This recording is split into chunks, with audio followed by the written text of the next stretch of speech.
আসসালামু আলাইকুম।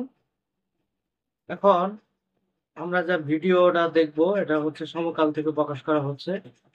এখানে বক্তব্য দিয়েছেন সালাউদ্দিন আহমেদ। চলুন তার বক্তব্য শুনে আসি। এক্সিকিউটিভের হাত পা বেঁধে দিতে চাই, তাহলে এক্সিকিউটিভটা ফাংশন করবে কিভাবে? এক জায়গায় আসি, যাতে এখানে সাংবিধানিকভাবে কোনো স্বৈরাচার প্রতিষ্ঠিত না হয়। জুডিশিয়ারি, এক্সিকিউটিভ এবং লেজিসলেচার যদি একটা ভারসাম্যমূলক পরিস্থিতির সৃষ্টি হয়, তখনই সুষ্ঠু রাষ্ট্র ব্যবস্থা হবে এবং ভারসাম্যমূলক একটা সমাজ ব্যবস্থা। এখানে তিনি বলতে চেয়েছেন যে যদি প্রধানমন্ত্রীর হাত পা বেঁধে দেয় তাহলে তিনি এই কাজ করবেন কেমনি? মানে হাত পা বেঁধে দেওয়া মানে তিনি বোঝাতে চাইতেছেন যে প্রধানমন্ত্রীকে যে একটা প্রস্তাব করা হয়েছে যে একজন ব্যক্তি দুইবার বেশি প্রধানমন্ত্রী হতে পারবে না। এটাকে ইনি বলতেছে যে হাত পা বেঁধে দেওয়া। আচ্ছা শুনুন। রাষ্ট্রীয় কাঠামো নির্মিত হবে মিনিমাম একটা জায়গায়, যাতে আমরা ঐক্যমত্য সৃষ্টি করতে পারি এবং সেটা জাতিকে আমরা দেখাতে পারি। ফলাফল সম্পর্কে আমি বলতে চাই না, কারণ জাতি আমাদের কাছে অনেক বেশি আশা করে। আমরা ফলাফল সম্পর্কে কি বলবে? তারা তো সবকিছুতেই না না। তাহলে এখানে ফলাফল তো দেওয়ার কোনো প্রয়োজনই নাই। রাষ্ট্রীয় অর্থ ব্যয় করে সারাদিন আলোচনা করে একটা জায়গায় যদি পলিটিশিয়ানরা না আসতে পারি, সেটা হতাশা ব্যঞ্জক হবে। সেটা আমি এখনো হতাশা ব্যক্ত করতে চাই না। আমি এখনো আহ্বান করব, আমরা যেন মিনিমাম ইস্যুগুলোতে একমত হয়ে একটা জাতীয় ঐক্যমত্য সৃষ্টি করি। সেজন্য জাতীয় ঐক্যমত্য কমিশন প্রচণ্ড চেষ্টা করছে, কিন্তু এখনও সে জায়গায় আমরা আসতে পারছি না। আমার আজকেও আহ্বান থাকবে, মিনিমাম একটা জায়গায় যাতে আমরা ঐক্যমত্য সৃষ্টি করি। সব দলগুলোই প্রায় তাদের মতামত গুলো একই, বা তারা বেশিরভাগই হা উত্তর দিয়েছে, কিন্তু বেশিরভাগ সংস্কারে বিএনপি শুধু না নাই বলে যাচ্ছে।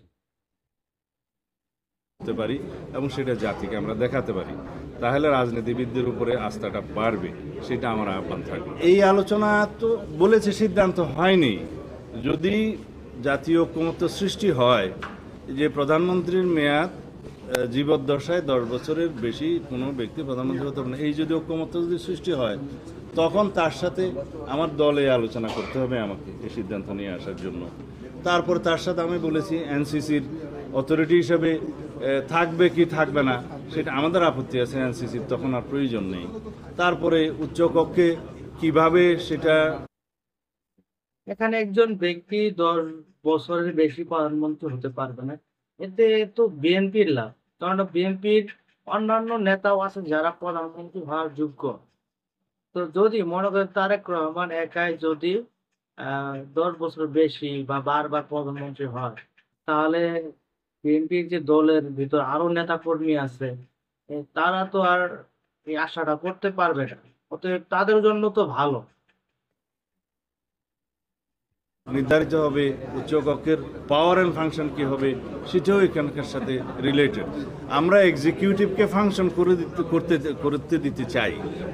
আমরা এক্সিকিউটিভ ব্রাঞ্চকে এবং লেজিসলেচারকে একটা ভারসাম্যমূলক অবস্থায় আনতে চাই। জুডিশিয়ারি, এক্সিকিউটিভ এবং লেজিসলেচার যদি একটা ভারসাম্যমূলক পরিস্থিতির সৃষ্টি হয়, তখনই সুষ্ঠু রাষ্ট্র ব্যবস্থা হবে এবং ভারসাম্যমূলক একটা সমাজ ব্যবস্থা, রাষ্ট্রীয় কাঠামো নির্মিত হবে। এখন সেই জন্য যে পূর্বশর্তগুলো আগে আমরা বলেছিলাম বহুবার, সেই জন্য পূর্বশর্ত হচ্ছে একটা কেয়ারটেকার সরকারের অধীনে সুষ্ঠু, সুন্দর, নিরপেক্ষ নির্বাচন, স্বাধীন একটা নির্বাচন কমিশনকে ফাংশন করতে দেয়া এবং জুডিশিয়ারিকে প্রকৃতপক্ষে ইন্ডিপেন্ডেন্ট করা এবং রাষ্ট্রের যে ফ্রিডম অফ প্রেসটাকে এনশিওর করা। তাহলে এত কিছু আলোচনা আর লাগে না।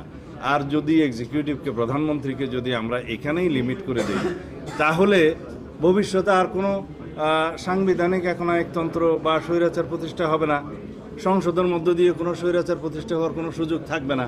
এখন সর্বক্ষেত্রে যদি আমরা এক্সিকিউটিভের হাত পা বেঁধে দিতে চাই, তাহলে এক্সিকিউটিভটা ফাংশন করবে কিভাবে? এক জায়গায় আসি, যাতে এখানে সাংবিধানিকভাবে কোনো স্বৈরাচার প্রতিষ্ঠিত না হয় এবং সীমাহীন মেয়াদের জন্য কেউ যেন প্রধানমন্ত্রী না হয়, সেই জায়গায় আসি আমরা। সেই প্রস্তাব তো আমাদের আছে। যাই হোক, তার বক্তব্য শুনলাম। সে বলে সীমাহীন প্রধানমন্ত্রী। তো সীমাই তো 10 বছর তো অনেক বছর। এটা অনেক দেশে তো মনে হয় আছে, আমেরিকাতে মনে হয় এই নিয়ম। তো আমরা চাই অন্তর্বর্তীকালীন আর কোনো কিছু করতে না পারলেও যাতে একজন ব্যক্তি ২ বারের বেশি প্রধানমন্ত্রী না হতে পারে, এই নিয়মটা অন্তর্বর্তী সরকারকে করে যেতেই হবে। কারণ এটা ছাড়া বিকল্প নাই।